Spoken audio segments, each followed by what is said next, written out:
On tonight's show, the Dungeon Delver's IQ rolls downhill. Happy Potato has vegetables for brains. Not to be outdone, John Cyrano overcorrects, and DM Mike should just step away from the mic. That's right, friends, this is Driving and Dragons, and you have found yourself on the cusp of yet another exciting episode of Intelligence as a Dump Stat. I'm Daniel, and in addition to being your host, I'm the publisher of Corvid Codex Volume 1. Ha ha ha ha! Bet you didn't see the ad read coming in the intro, did you?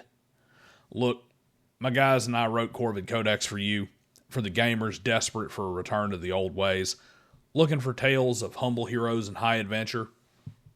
Corvid Codex is what you need. Volume 2 is due in July, so get issue 1 now so that you can get your introduction to the world's warriors these fantastic writers have created for you.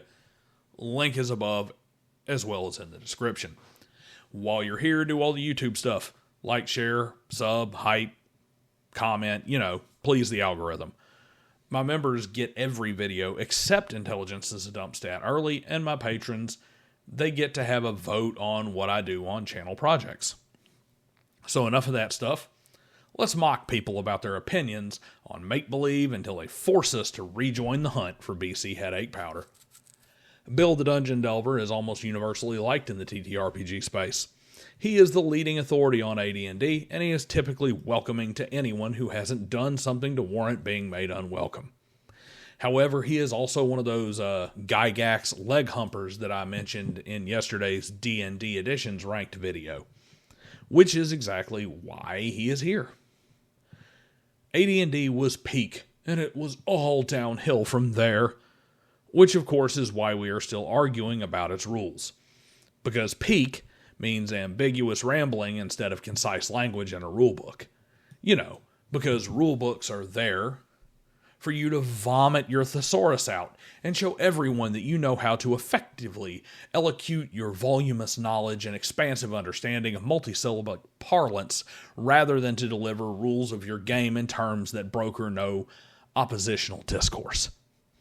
Look, AD&D was great. I called it the Lamborghini Miura of TTRPGs. The first. The granddaddy. But peak, not by a long shot, and not by any kind of measurable standard. 2E was better in almost every way. You know why? It was essentially the same game, except it was written like a book designed to tell you how to play a game, rather than a masturbatory exercise in the author using $10 words to make himself feel superior. And that's to say nothing of the fact that from the launch of AD&D, Dragon Magazine basically existed to fix it. So no, not peak, not by any stretch. Happy Potato brings in stupid from the other side this week. You see, in the world of 5e, everything should be possible because failure means that you're being unfair and mean and probably something that ends in ist or phobe. That's why Potato thinks that if the highest possible roll is a failure, you're a failure as a GM. That's right, no matter what, there's always at least a 5% chance of success. Because that's how real life works. Or hell, that's even how video games work. I run and try and jump the Grand Canyon, and I'm always ensured a 5% chance of getting across. This is stupid.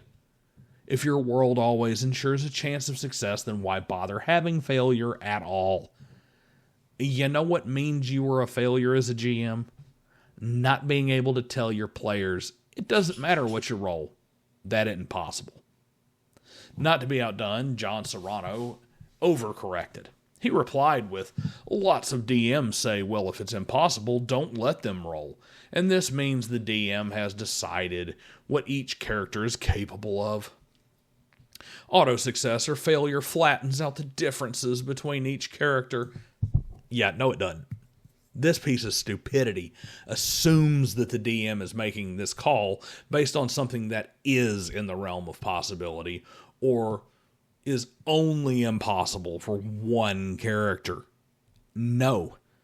Every character can try and pick a lock, even if none of them have the necessary skill to do so. They can roll for it, and If it is a pickable lock, find out whether or not it works or not.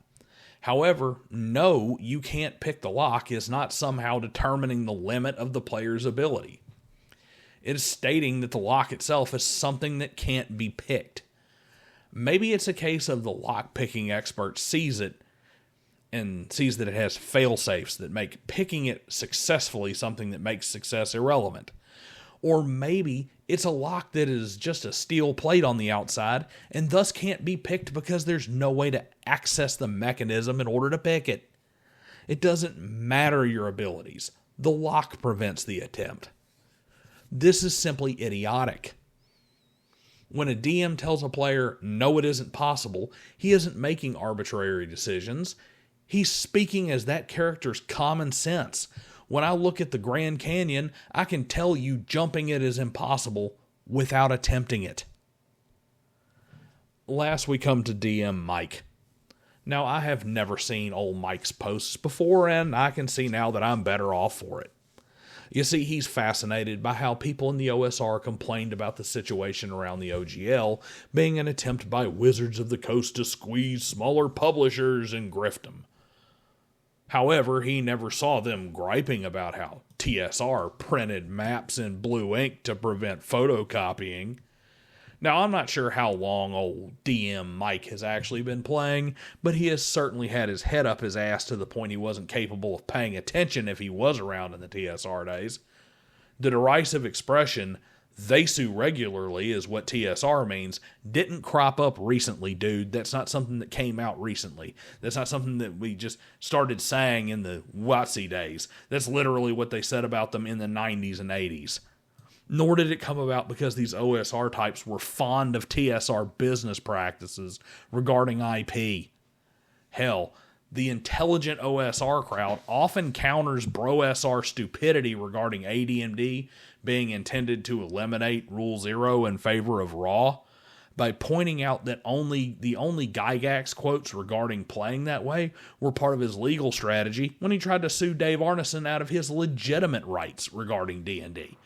TSR was always in a love-hate relationship with its players. It's just that WotC decided that they didn't want the love part anymore, and they're just in a hate-hate relationship with those players. This is just modernist cope at its finest, and it is utterly ignorant of how people viewed TSR in the old days. Anyway, that is enough for now. I've got more D&D React videos on alignment coming up this week. Remember that members get it early. 7 Habits of Highly Effective Designers is in the work, as well as reviews of Ghost of Vietnam and Corpse Kings. Also, a new series with a co-host may be on the horizon, so don't miss it.